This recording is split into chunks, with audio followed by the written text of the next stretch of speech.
దక్షిణ మధ్య రైల్వే ప్రయాణం మధ్యలో సేద తీరేందుకు స్లీపింగ్ పార్ట్స్ ను అందుబాటులోకి తీసుకొచ్చింది. ఇంతకీ ఈ స్లీపింగ్ పార్ట్స్ ఎలా పనిచేస్తాయి వాటి గురించి అడుగుదాం. మనతో పాటు దక్షిణ మధ్య రైల్వే సిపిఆర్ఓ శ్రీధర్ సార్ ఉన్నారు. సార్, అసలు ఇంతకీ స్లీపింగ్ పార్ట్స్ అంటే ఏంటి? మనకు కొత్తగా ఇంట్రడ్యూస్ చేశారా? ఇంతకుముందు ఇవి ఎక్కడ ఉన్నాయి అసలు?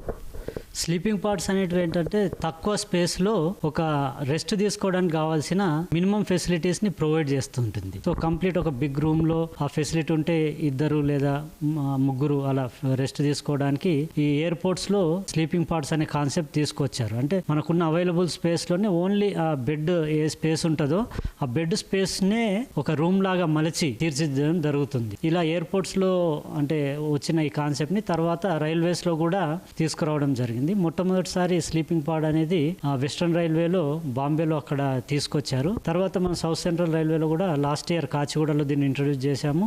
చెర్లపల్లి రైల్వే స్టేషన్ కూడా రెనోవేట్ అయిన తర్వాత మోడర్నైజ్ అయిన తర్వాత చెర్లపల్లిలో కూడా దీన్ని పెట్టడం జరిగింది. మళ్ళీ ఇప్పుడు లగ్డికపూర్లో కూడా పెట్టబోతా ఉన్నాం. ఈ స్లీపింగ్ పార్ట్స్ అందుబాటులోకి వచ్చిందన్న అంటే ఇప్పుడు ప్రయాణికులు ప్రతి ఒక్కరు కూడా సెల్ ఫోన్ వాడుతున్నారు, ల్యాప్టాప్ వాడుతున్నారు, లగేజ్ కూడా తీసుకెళ్తుంటారు. వాటన్నిటిని అమర్చుకునేందుకు సౌకర్యాలు ఎటువంటి సౌకర్యాలు ఇందులో ఉంటాయి?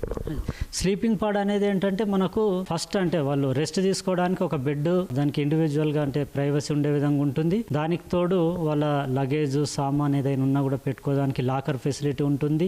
అలాగే మొబైల్ ఛార్జింగ్ ఫెసిలిటీస్ ఉంటాయి. స్టేషన్లో ఫ్రీ వైఫై కూడా అవైలబుల్ ఉంటుంది. అలాగే ఈటరీస్ అవన్నీ కూడా నియర్ బై అవైలబుల్ ఉంటాయి కాబట్టి మినిమం ఫెసిలిటీస్ ఉంటాయి. దానికి తోడు వాష్రూమ్స్ కూడా ఉంటాయి. దీంట్లో ముఖ్య ఉద్దేశం ఏంటంటే ఎవరైనా ఒక గంట, 2 గంటలు, 3 గంటలు లేదా చేంజ్ ఓవర్ ఒక ట్రైన్ నుంచి ఇంకో ట్రైన్కి చేంజ్ అవ్వడం కానీ లేదా ప్రొద్దునే స్టేషన్లో ట్రైన్ దిగిన తర్వాత ఏదైనా ఆఫీస్ కానీ ఏదన్నా ఇంకా ఏదన్నా ఎంగేజ్మెంట్ ఉంటే వెళ్ళడానికి ఇమ్మీడియట్ ఎక్కడో లాడ్జ్ కానీ హోటల్ కానీ చూసుకోకుండా అక్కడ గంట, అరగంట, 2 గంటల్లో ఫ్రెష్ అయిపోయి అక్కడ లగేజ్ పెట్టుకోవడానికి కానీ లేదంటే తీసుకెళ్ళడానికి కానీ ఇవన్నీ కూడా సౌకర్యవంతంగా ఉంది. ఇంతకుముందు కంప్లీట్గా రిటైరింగ్ రూమ్స్ అనేవి ఉండేవి. 24 అవర్స్ దాన్ని బుక్ చేసుకోవాల్సిన అవసరం ఉంటుంది. అవసరం ఉన్నా లేకున్నా కూడా దీంట్లో ఫ్లెక్సిబిలిటీ, డైనమిజం ఉండడం వల్ల చాలా మందికి అందుబాటులో సౌకర్యవంతంగా కూడా ఉండబోతా ఉంది. తక్కువ సమయం దీన్ని ఉపయోగించుకునే వెసులుబాటు కల్పించమంటున్నారు.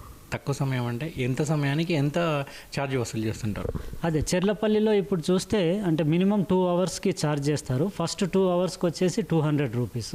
నెక్స్ట్ స్లాబ్ వచ్చేసి అంటే అప్ టు 6 అవర్స్కి 400 రూపీస్. ఫర్దర్గా ఇట్లా స్లాబ్ ఎస్కలేట్ అవుతూ ఉంటుంది. డిఫరెంట్ అంటే 2 అవర్స్ ఉన్నా, 6 అవర్స్ ఉన్నా, 12 అవర్స్ ఉన్నా, 24 అవర్స్ ఉన్నా ఇట్లా డిఫరెంట్ స్లాబ్స్ ఉంటాయి కాబట్టి అందరికీ కొంచెం సౌకర్యవంతంగా అందుబాటు ధరలో ఉంటా ఉంది. ఇప్పుడు ఈ స్లీపింగ్ పార్ట్స్కి సంబంధించి ప్రయాణికుల నుంచి ఎటువంటి స్పందన వస్తుంది?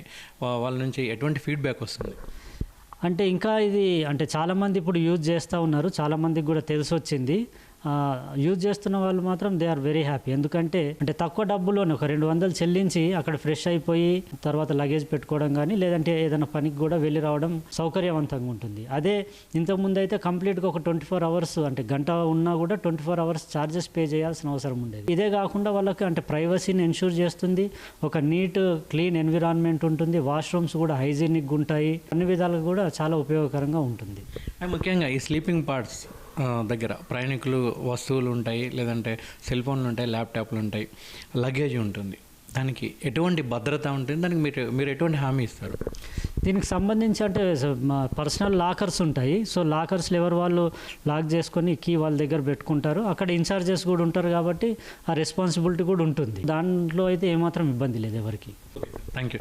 ఇది మొత్తానికి దక్షిణ మధ్య రైల్వేలో కొత్తగా ఈ స్లీపింగ్ పార్ట్స్ను వినియోగించుకునే అవకాశం ఉంటుందంటున్నారు. వాళ్ళకు అవసరమైనటువంటి అత్యాధునిక సౌకర్యాలన్నింటినీ కూడా ఇందులో పొందుపరచామని అంటున్నారు. అత్యున్నతమైనటువంటి సేవల్ని అందిస్తున్నామని దక్షిణ మధ్య రైల్వే సిపిఆర్ఓ అంటున్నారు. కెమెరామెన్ వాసుతో శ్రీనివాస్, ఈటీవీ న్యూస్, హైదరాబాద్.